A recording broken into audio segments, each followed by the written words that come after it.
Well, as most of you know, we're going through the debt ceiling, and I swear it's like bets coming. Are they going to pass it? Are they not going to pass it? Are we going to default? I got 20. Who knows? We're going to watch McCarthy. I warn you now, there is not much there. There's just a little bit. And I think the biggest tell is what we're not seeing. But let's get started. Welcome back. So we just came back from the White House. I thought the meeting was productive. I thought it was more productive than the other meetings we've had, but we still have differences.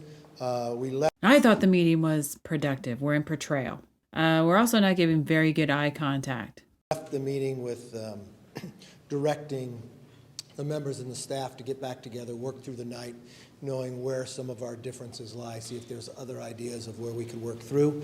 But I've been very clear ever since February 1st. I mean, here we are, June 1st being the deadline. This is not how government should work. This is not how the Republicans want it to work. When I got elected Speaker, as early as January 15, I requested a meeting with the President regarding debt ceiling. We all knew this day was going to come. We thought it'd come later. And I sat with him on February 1st saying, let's work through this together. Let's find where we can find common ground, that we can curve the amount of spending, make our economy stronger, curve inflation, and make us less dependent upon China. But he told me for 97 days they wouldn't meet with us. That's really why we're where we are today. The House Republicans, they took action. The Senate never did anything. And that also made it much more difficult, because you would have had two bills that you could conference together. We've been working, as you know, day in and day out, trying to get to an agreement. I've been very clear with the President from day one. We're not going to raise taxes. We've got more revenue coming in to government in a 50-year average than any other time in the history. Only two other times do we have this higher percentage. But the problem is we're spending more than almost any time in modern history. So it's a spending problem. We should pull back money that's been wasted. We should help people get jobs by having work requirements. We've seen that work time and again. We should find ways that we cap the amount of spending going outlay, because the Democrats had spent so much.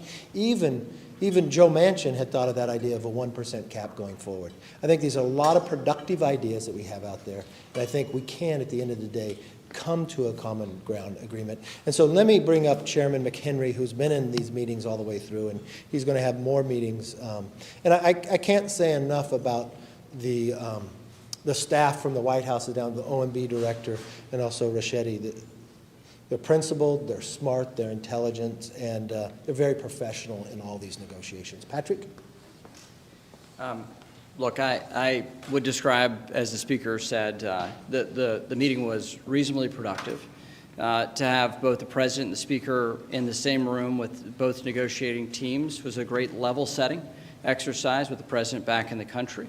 It was productive to have everyone on the same page of the challenges that we have to coming to terms with the deal.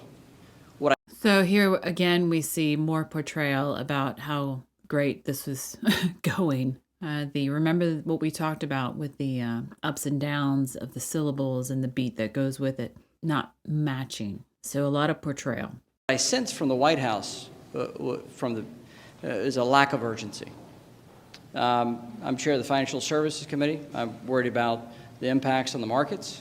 I think to play brinksmanship is not wise when it comes to where we are with the banking system, with the economy. And I think we should have a sense of urgency from the White House team that was not evident in this meeting. The fact is, with every debt... So in that part where he talks about there's a lack of urgency, you see that the beat matches. There's no portrayal there. There's emphasis. This just goes to my theory earlier that they're purposely going to, I put this in air quotes, default for whatever agenda they think it's going to help. Who knows? I think a lot of people are going to be very surprised when the sky doesn't fall. Unless they start cutting, social services programs. Then the sky will be falling. Debt ceiling, we take stock of our spending. When Democrats controlled the House and the Senate with a Republican president, they used that opportunity to raise spending. The Speaker's made clear to his negotiating team, Congressman Graves and I, that it was very important that we spend less money next year than we're spending this year. That was imperative to us, to go in the room and make sure we protect the House position on our debt ceiling bill. and to negotiate the most conservative terms we possibly can, but one that can pass the Senate and be signed by a Democrat president who's increased spending dramatically in his first 2 years in office. It's a tough challenge. It's a very tough challenge to deal with all the equities at stake, but we have reasonable people in the room that are trying to come to these terms, and I think that is the hopeful sign. But it is a very challenging situation we currently are in, and without a lack of urgency, it's very difficult to deal with the most challenging issues. What do you mean, explain what you mean by lack of urgency? I mean, you've been meeting now for a couple of weeks or however long. I mean, could you describe what you see as a lack of urgency? Well, we have the president back in town from the G7. I had an expectation personally of walking into the room and hearing the president, the speaker, being aligned that we need to come to terms quickly, given how long it takes to get anything through the House and through the Senate, especially with the deadline looming. I just didn't sense that from the president. I've heard that from the speaker since February 1st when he met with the president. Let's work through this. We don't need brinksmanship. And he's been clear with me as well. We don't need brinksmanship here. And I think this is a moment where cooler heads need to prevail, and we need to come to terms and do so as rapidly as we possibly can. Look, my whole goal here was always from the beginning, we want to be responsible. Being responsible would have negotiated this months ago like we wanted to. Being reasonable that we'd find common ground. Being sensible that we spend too much money. Unfortunately, we are where we are today, but thankfully the Republicans have passed the bill, so they're strong. Yes, Are you sir. saying that you all are now less confident that we have a bill by the end of this week? Look, we know where the deadline is. That's why we passed the bill sooner.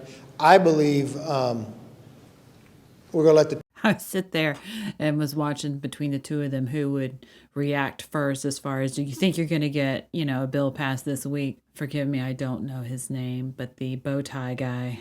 There's a little crafty little smile that comes across his face. And you don't see it too well, but it looks as if he kind of goes back slightly.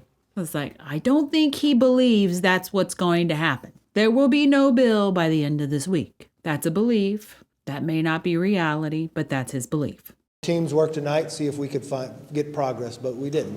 Productive, but not progress. Mr. Speaker, as you get closer to this deadline, if you still don't have a deal, is there any scenario where you would do a clean up or down increase on the debt limit? A clean debt ceiling? No. That's No. not what you want, but if you're No. May 31st. No, you're let me not be gonna clear. do it. No, we're never putting a clean debt ceiling on the floor. You want to know why?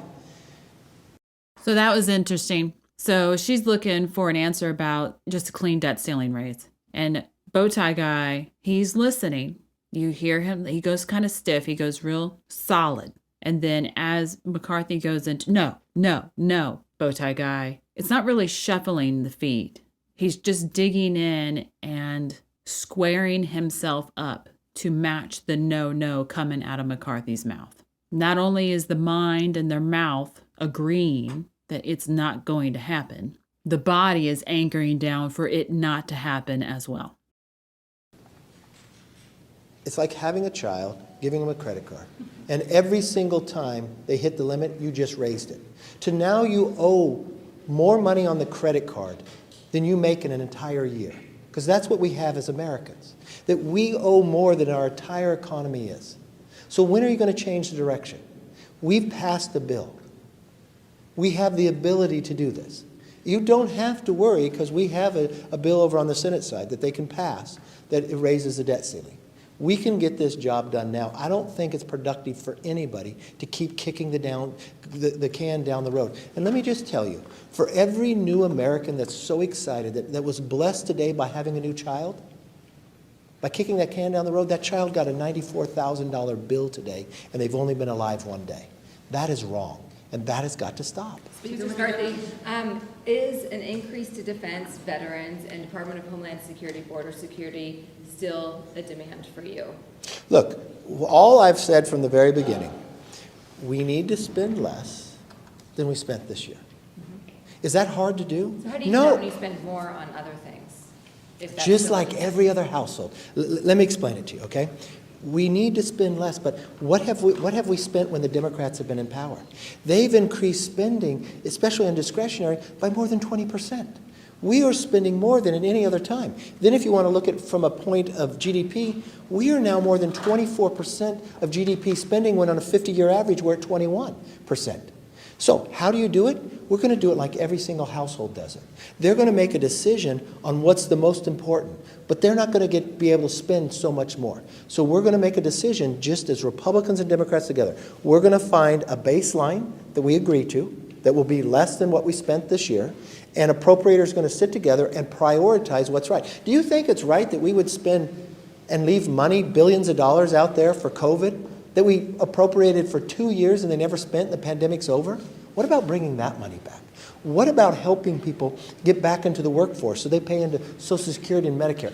I don't think it's right to take from a hardworking taxpayer and go borrow from China to pay an able-bodied person with no dependents to sit on a couch. I think it's more productive, yes. Thank you. Beyond the top line numbers, have you been able to negotiate the things like permitting or the COVID aid and get that? Look, we've had a lot of discussions, but nothing's agreed to, okay? So we've had good discussions on a lot of items. Yes. Thank you. You said progress has been made. On what items has progress been made? Is dealing with... Did I say progress or productive? I'm sorry, my apologies. Well, so Words what part matter. of me was productive? Like, how was it productive? I think the productive part was who was in the room, narrowing where we're talking. We're not talking over each other. We're not saying, oh, let's bring something new into the discussion. Let's not talk about raising taxes. I think that in itself speaks volumes. Did I say progress or productive? It was productive. And then he defines exactly what productive is. There's no progress. And that's what's lacking, that there is no progress. All they talk about is what's productive, which apparently is not progress. It was productive. Have you moved at all? And then how in the hell is it productive? At this point, I'm wondering if they're going backwards. If you like it, please share and subscribe. Thanks for watching.